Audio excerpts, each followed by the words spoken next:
Doctor का अपहरण। इस पाठ के अंतर्गत पिछली वीडियो में हमने देखा कि कई महीने बाद एक सीढ़ी सिर्फ मिल जाती है और श्रीमती भटनागर जी का उस पर नाम लिखा होता है। तो पुलिस क्या करती है, उसे तुरंत सुनने की व्यवस्था कर देती है और सीढ़ी बजते ही सब लोग चकित हो जाते हैं क्योंकि उसमें डॉक्टर भटनागर जी बोल रहे थे। अब इसके आगे का परिच्छेद देखो। तुम सब लोग मेरे लिए परेशान होंगे, शायद अब मरा हुआ समझ लिया हो, लेकिन मैं जिंदा हूँ और बिल्कुल ठीक हूँ। तुम लोगों से कई करोड़ मील दूर मैं एक अन्य सौरमंडल के ग्रह पर हूँ। हम धरती वाले सोचते हैं कि शायद दुनिया में जो कुछ है वह हम ही है, लेकिन इस ब्रह्मांड में तो हमारे सूर्य जैसे न जाने कितने सूर्य हैं और सभी के अपने अपने ग्रह हैं। उन ग्रहों पर दुनिया बसी है और हमसे वे लोग कई गुना ज़्यादा उन्नतिशील है। मुझे यहाँ आकर अपने परिवार, मित्रों, देश और पृथ्वी से दूर का दुख तो बहुत ही ज़्यादा है, लेकिन इस बात की खुशी है कि मेरा यह भ्रम जाता रहा कि दुनिया में सिर्फ हम ही हैं। मुझे उम्मीद है कि पृथ्वी के लोग मेरी इस बात से कुछ सबक लेंगे। अगला परिच्छेद देखो। हाँ, तो पहले सुनो वह कहानी कि मैं कैसे आया। अमेरिका में हुए मेरे सम्मान और मेरे ज्ञान के बारे में इस ग्रह के लोगों ने गुप्त रीति से सूचनाएं इकट्ठा की थी। ये तभी से मेरा अपहरण करने की योजना बना रहे थे। उस रात को जब मैं बाहर आया तब एक आदमी ने मुझे बाहर खड़ी सवारी पर चलने का इशारा किया। मैं अपने सहज भाव से आगे बढ़ा, लेकिन उस विचित्र यान को देखकर चौंक पड़ा। इसके पहले कि मैं कोई विरोध करता या भागने की कोशिश करता, 3 लोगों की मजबूत बाहों ने मुझे जकड़कर यान के अंदर डाल दिया। यान तेजी से घूमकर सू सू की आवाज़ करता हुआ आसमान में उड़ गया। घबराहट के कारण मैं बेहोश हो गया था और जब मुझे होश आया तो वह यान इस ग्रह पर पहुंच चुका था। मुझे एक विशेष किस्म का प्लास्टिक सूट पहनाया गया ताकि मैं ग्रह के वातावरण के अनुकूल रह सकूं। अब चूँकि मुझे यहाँ आए हुए काफ़ी समय हो गया है, मैं यहाँ से भागने की कोशिश भी नहीं कर सकता। इसलिए मुझे आप सब लोगों के लिए यह संदेश रिकॉर्ड करके भेजने की अनुमति दी गई है। तो देखो बच्चों, सीढ़ी लगाते ही डॉक्टर भटनागर जी बोलने लगे। उन्होंने क्या कहा, तुम लोग सब मेरे लिए परेशान होंगे, लेकिन शायद आपने यह सोचा हुआ होगा कि मैं मरा हुआ हूँ, लेकिन मैं जिंदा हूँ और बिल्कुल ठीक हूँ। तुम लोगों से कई करोड़ मील मैं कहाँ हूँ, अन्य सौरमंडल के ग्रह पर हूँ। और उन्होंने यह भी कहा कि हम धरती वाले सोचते हैं कि दुनिया में जो कुछ है वह हम ही है, लेकिन इस ब्रह्मांड, इस सृष्टि में तो हमारे सूर्य जैसे न जाने कितने सूर्य हैं और सभी के अपने अपने ग्रह हैं। उन ग्रहों पर दुनिया बसी है। हमसे वे लोग कई गुना ज़्यादा उन्नतिशील है, प्रगतिशील है।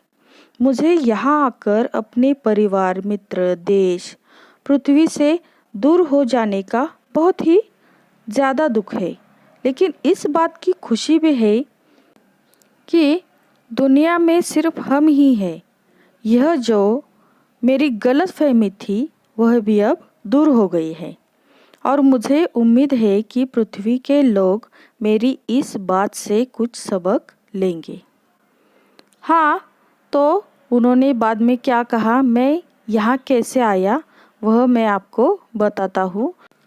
अमेरिका में हुए मेरे सम्मान और मेरे ज्ञान के बारे में इस ग्रह के लोगों ने क्या किया, गुप्त रीति से सूचनाएं इकट्ठा की और तभी से यह मेरा अपहरण करने की योजना बना रहे थे।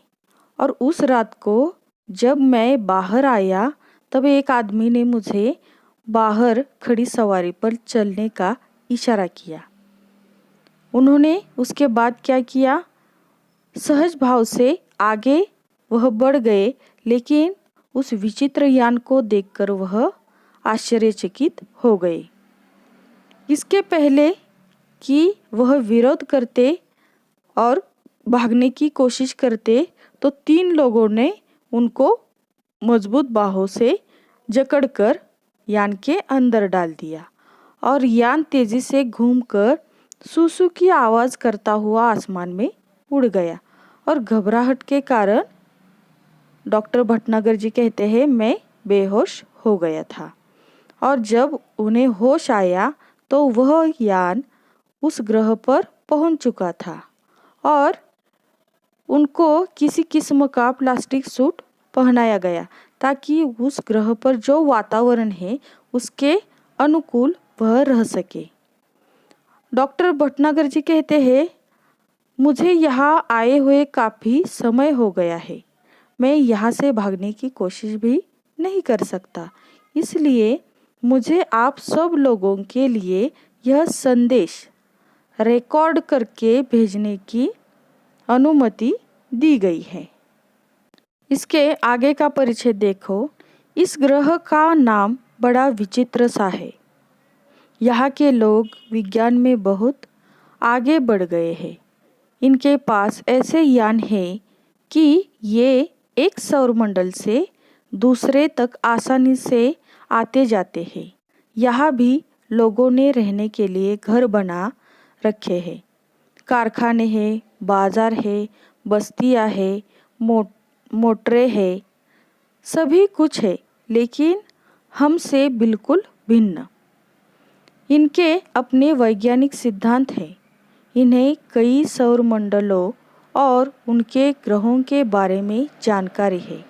हमारा सौरमंडल इनके सबसे निकट है, इसलिए इन्होंने आसानी से मेरा अपहरण कर लिया। तो देखो बच्चों, भटनागर जी क्या कहते हैं कि इस ग्रह का नाम जो है वह बड़ा विचित्र सा है और यहाँ के जो लोग हैं वह विज्ञान में बहुत आगे बढ़ गए हैं। इनके पास ऐसे यान हैं जो एक सौरमंडल से दूसरे सौरमंडल तक आसानी से आते जाते हैं। यहाँ भी लोगों ने रहने के लिए घर बना रखे हैं, कारखाने, बाजार, बस्तियाँ, मोटरें हैं, सभी कुछ यहाँ है, लेकिन हमसे बिल्कुल अलग है। इनके अपने वैज्ञानिक सिद्धांत हैं। इन्हें कई सौरमंडलों की और उनके ग्रहों के बारे में जानकारी है। हमारा सौरमंडल इनसे सबसे अधिक निकट है और इसलिए इन्होंने क्या किया, मेरा अपहरण कर लिया। तो यहाँ तक आपको समझ में आ गया। अगर किसी को शंका है तो वह मुझसे कॉल करके पूछ सकता है। साथ ही मैं आपको यह कहना चाहूँगी कि आपको यह लेसन 2-3 बार पढ़ना है ताकि आपकी यह समझ में आए। उसके साथ ही आपको इस जो लेसन के शब्दार्थ दिए गए हैं वह भी आपको नोटबुक में लिखने हैं ताकि यह पाठ आपको अच्छी तरह से समझ में आ जाए। ओके, तो अगले जो परिच्छेद है वह हम अगले वीडियो में देखेंगे। Okay, thank you.